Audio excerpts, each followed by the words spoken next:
Hello दोस्तों, हम इस पुस्तक से हिंदी के वस्तुनिष्ठ प्रश्नों का अभ्यास कर रहे हैं, जिसमें हम हिंदी साहित्य के इतिहास संबंधी सारे प्रश्न और आदिकाल संबंधी सारे प्रश्न देख चुके हैं। और इस समय जो अभ्यास चल रहा है हमारा, वो भक्ति काल का चल रहा है। और भक्ति काल में भी रामाश्रयी शाखा के प्रश्नों को हम देख रहे हैं, और इस क्लास में वो सारे प्रश्न हो जाएंगे रामाश्रयी शाखा के। तो अगर अभी तक आपने पिछले प्रश्नों का अभ्यास नहीं किया है तो कर लीजिए, ये आपकी तैयारी में बहुत महत्वपूर्ण भूमिका निभाएंगे, क्योंकि अभ्यास ही हमारी तैयारी को बिल्कुल सुदृढ़ बनाती है। अभ्यास से चीज़ें मस्तिष्क में बिल्कुल बैठ जाती हैं। जब आप प्रश्न देखते हैं ना, और अगर आपने खूब अच्छे से अभ्यास किया है तो नज़र सीधा उत्तर पर ही जाती है। 4 विकल्प में जो सही उत्तर होता है वही नज़र आता है। तो अगर आप कोई भी ऐसी परीक्षा देने जा रहे हैं जिसमें हिंदी विषय से संबंधित प्रश्न पूछे जाते हैं, तो ये प्रश्न आपके लिए बहुत महत्वपूर्ण है। और हम ये प्रयास करते हैं कि अभ्यास के दौरान चीज़ें आपको याद करा दी जाएं।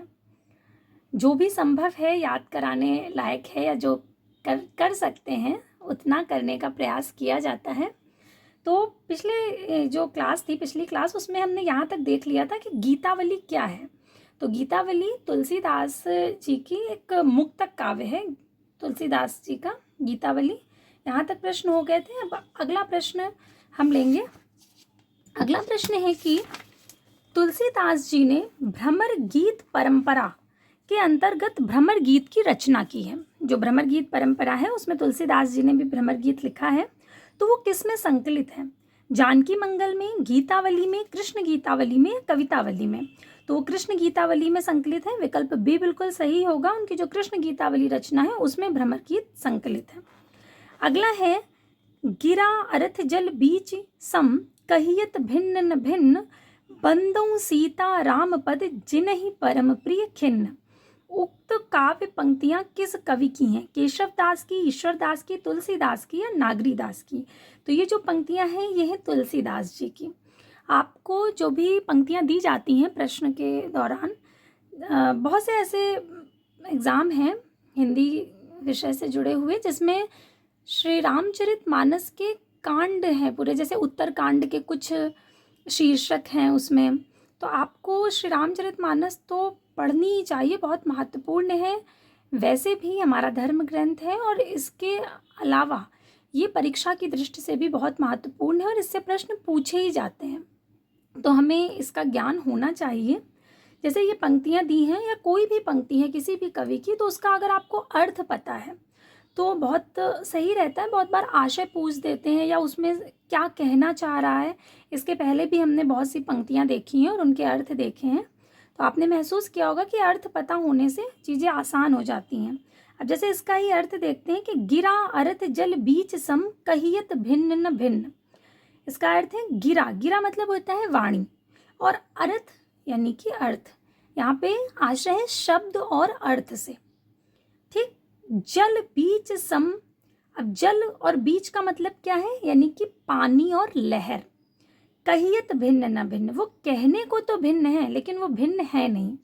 आशय ये है कि जैसे शब्द और अर्थ दो चीजें हैं, यानी दो अलग अलग बातें हैं ना, एक शब्द और अर्थ, लेकिन क्या एक दूसरे के बिना दोनों का अस्तित्व संभव है? जब शब्द होगा तभी तो अर्थ होगा। क्या शब्द के बिना अर्थ संभव है? यानी वो दोनों अलग नहीं है।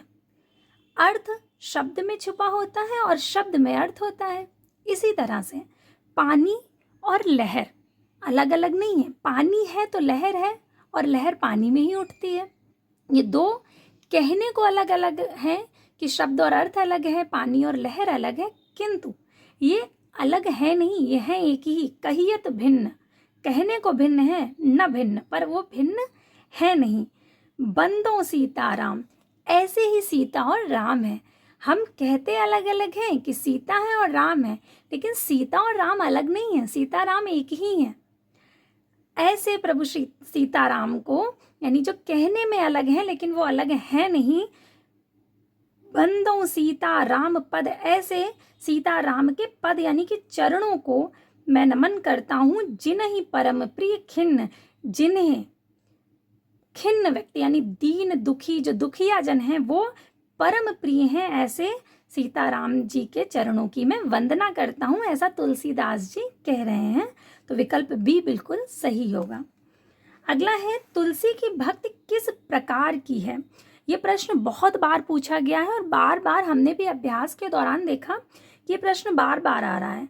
आप बिल्कुल दिमाग में बिठा लीजिए कि तुलसीदास जी ने खुद को यानी स्वयं को दास रूप में माना है कि वो ईश्वर के दास हैं। तो उनकी जो भक्ति है वो दास से भाव की है। विकल्प सी बिल्कुल सही होगा। इसके बाद है, सचिव वैद्य गुर तीन ज्यों, प्रिय बोलहि भय आस, राज धर्म तन तीन कर, हो ही बेगहि नास। यह दोहा रामचरितमानस के किस कांड में है। तो अगर आपने सुंदरकांड का कभी पाठ किया है या सुंदरकांड कभी ध्यान से सुना है तो आप तुरंत पहचान गए होंगे कि ये सुंदरकांड का दोहा है। विकल्प सी बिल्कुल सही होगा। इसका भी आशय, इसका भी अर्थ हमें समझ लेना चाहिए।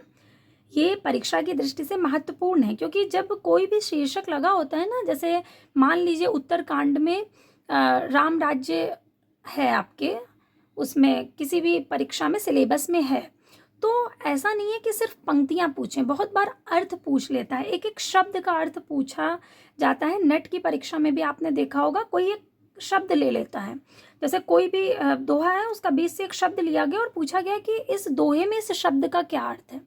तो आप इन चीज़ों से बिल्कुल मत भागिए, बहुत ध्यान से सुनिए, सब समझ में आएगा। तो इसका अर्थ हम एक बार देख लेते हैं कि सचिव वैद्य गुर तीन ज्यों, प्रिय बोलहि भय आस।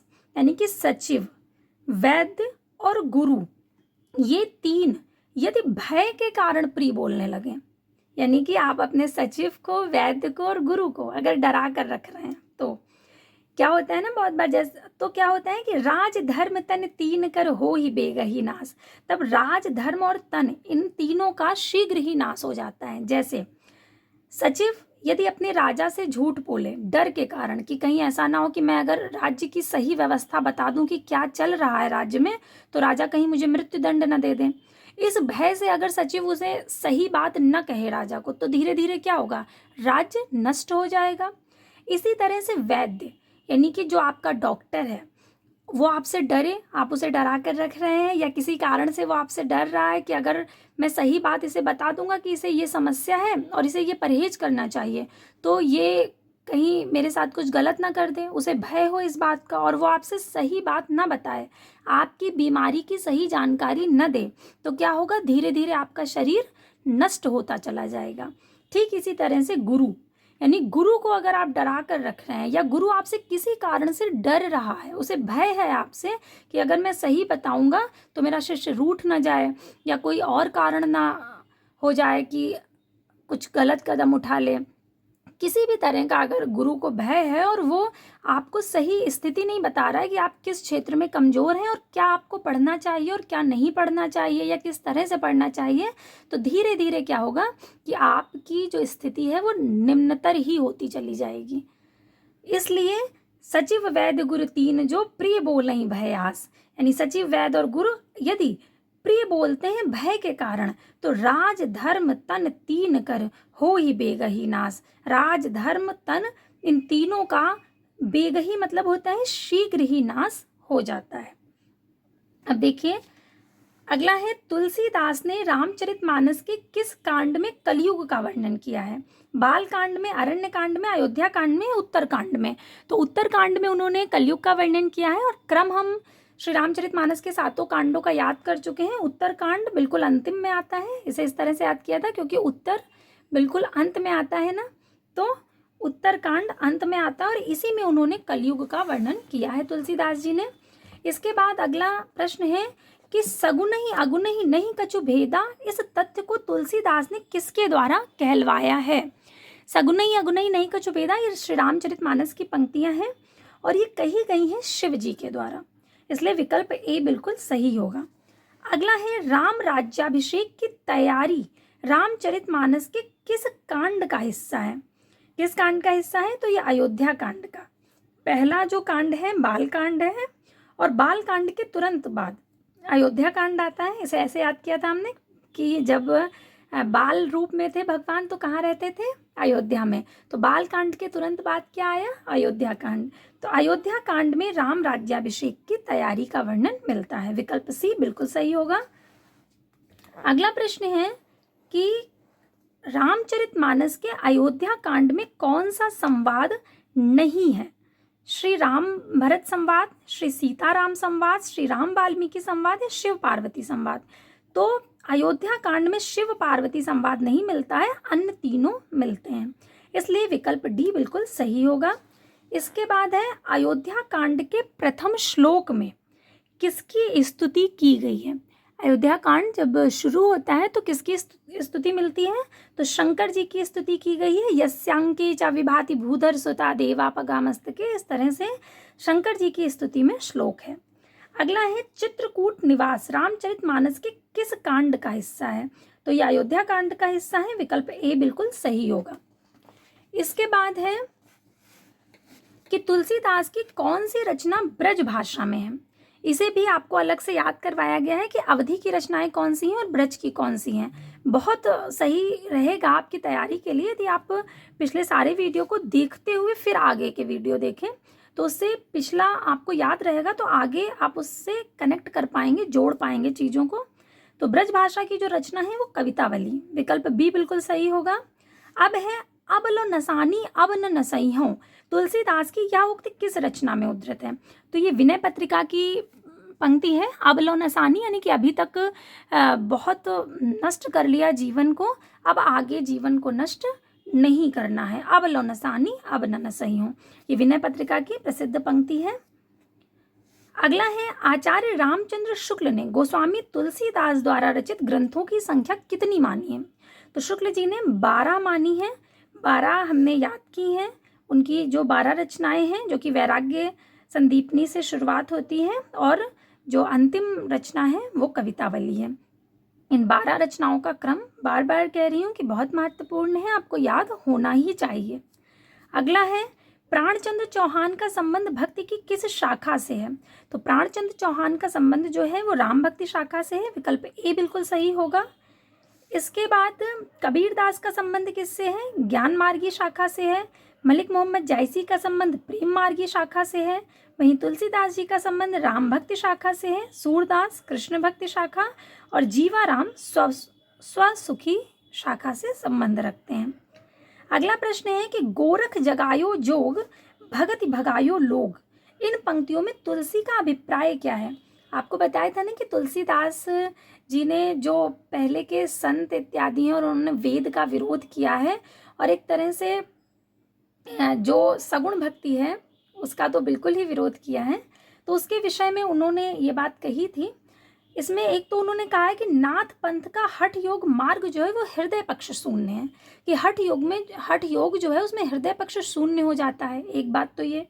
दूसरी है कि योगियों की रहस्य भरी वाणियों से जनता की भक्ति भावना दब गई थी, ये बात वो कह रहे हैं ना, भगति भगायो लोग, यानी कि जो जनता की भक्ति थी वो कहीं भाग गई थी, भाग गई से आशय है दब गई थी, भक्ति भावना दब जाने से उनका आशय है, इसलिए विकल्प ए और सी सही है। इसके मतलब ए और सी जो पंक्तियां हैं ये सही हैं, इसलिए विकल्प डी सही होगा क्योंकि इसमें ए और सी दिया गया है। अगला है झूठो है झूठो है झूठो सदा जग संत कहंत जे अंतु लहा है, ताको सहे सठ संकट कोटिक काढ़त दंत करंत हाहा है, जान पनी को गुमान बड़ो तुलसी के विचार गवार महा है, जान की जीवन जान न जान्यो तो जान कहावत जान्यो कहाँ है। तीसरी पंक्ति में तुलसीदास कहना चाहते हैं कि देखिए अभी हम कह रहे थे ना कि जब कोई भी शीर्षक या कोई भी अंश लगा होता है सिलेबस में तो जरूरी नहीं है कि सिर्फ उसकी पंक्तियां पूछ के ये पूछ दिया जाए कि ये कहाँ से ली गई हैं, बहुत बार उनका आशय और अर्थ भी पूछा जाता है। इसी तरह से देखिए तीसरी पंक्ति का अर्थ पूछा गया है कि जान पनी को गुमान बड़ो और तुलसी के विचार गवार महा है, कि जानने का बहुत गुमान है। बहुत बार ऐसा होता है ना कि हम थोड़ा सा जान लेते हैं और हमें लगता है हमको तो बहुत कुछ आ गया है, लेकिन वास्तविकता क्या है कि इतना ज्ञान का अथाह सागर है ना कि अगर आपने बहुत भी जान लिया है तो वो भी एक बूंद के बराबर है। तो इस चीज़ का आभास होना चाहिए, तुलसीदास जी को है। वो यही कह रहे हैं कि जान पनी को गुमान बढ़ो। क्या कह रहे हैं कि उन्हें अपने ज्ञानी पने का बहुत अभिमान है। तुलसी के विचार गंवार महा है, लेकिन है क्या कि तुलसी के विचार जो हैं वो गंवार हैं। गंवार का मतलब है उनको कुछ आता जाता नहीं है, वो ये कह रहे हैं। तुलसीदास जी ने ये बात बहुत जगह कही है। तुलसीदास जी की रामचरितमानस में भी शुरुआत में उन्होंने कहा है कि कवित विवेक एक नहीं मोरे, सत्य कहूँ लिखि कागत कोरे। यानी मुझे कवित विवेक कुछ भी आता नहीं है, ये मैं सच कह रहा हूँ, बस मैं लिखने जा रहा हूँ लेकिन मुझे आता कुछ भी नहीं है। तो ये उनकी अभिमान शून्यता जो है ये देखने को मिलती है। वही चीज़ यहाँ पर भी है। तो पहला और दूसरा सही होगा, तो जिसमें ए और बी आए वो विकल्प सही होगा। इसके अनुसार विकल्प बी बिल्कुल सही होगा। अगला प्रश्न है कि तुलसीदास की प्रमुख रचना कौन सी है? रामायण, कीर्तनावली, रामरासो या रामचरितमानस? तो रामचरितमानस बिल्कुल सही होगा। अन्य रचनाएं जो हैं वो तुलसीदास जी की हैं ही नहीं। बहुत बार कुछ लोग हैं जो भ्रमित हो जाते हैं रामायण और रामचरितमानस में। हम आपको पहले भी बता चुके हैं कि रामायण क्या है, वाल्मीकि कृत है, संस्कृत भाषा में लिखी गई है। रामचरितमानस तुलसीदास जी की रचना है और अवधी भाषा में लिखी गई है। और अवधि भी कैसी? साहित्यिक अवधि। तो आपको याद रखना है कि रामचरितमानस तुलसीदास अवधी भाषा, रामायण वाल्मीकि संस्कृत भाषा। ये बिल्कुल दिमाग में बिठा लीजिए, भ्रमित होने की आवश्यकता नहीं है। अगला है कबहू जोग वियोग न जाके, देखा प्रगट बिरह दुख ताके। उपर्युक्त पंक्तियां कहाँ से ली गई हैं और रचनाकार कौन है? तो ये पंक्तियां ली गई हैं रामचरितमानस से और रचनाकार है तुलसीदास। विकल्प डी बिल्कुल सही होगा। इसके बाद जो अगला प्रश्न है ये तुलसीदास जी की रामचरितमानस के जो 7 कांड हैं उनका क्रम दिया है। तो इसे बार बार पढ़ाने का कोई मतलब नहीं है। पिछला वीडियो आप देख लेंगे तो आपको ये क्रम खूब अच्छे से याद हो जाएगा। उसे 1-2 बार देखिएगा, अपने आप याद हो जाएगा। अगला है भक्तमाल के रचयिता कौन है? सुंदरदास, नाभादास, अग्रदास या कृष्णदास? तो नाभादास जो है वो उन्होंने भक्तमाल लिखा है। तो विकल्प सी बिल्कुल सही होगा, नाभादास। अग्रदास राम ध्यान मंजरी, सुंदरदास की सुंदर विलास, कृष्णदास का जुगलमान चरित्र। ये आपके हो गए रामाश्रयी शाखा से संबंधित जितने भी प्रश्न थे वो यहाँ पर समाप्त होते हैं। तो आपने इतना अभ्यास कर लिया है, खुशी की बात है। अब हम जो शुरू करेंगे वो कृष्ण काव्य होगा। तो कृष्ण काव्य के 2-3 प्रश्न देख लेते हैं, फिर अगले वीडियो में हम शुरुआत करेंगे कृष्ण काव्य की ठीक से। पहला प्रश्न जो है वो सुदामा चरित किसकी रचना है?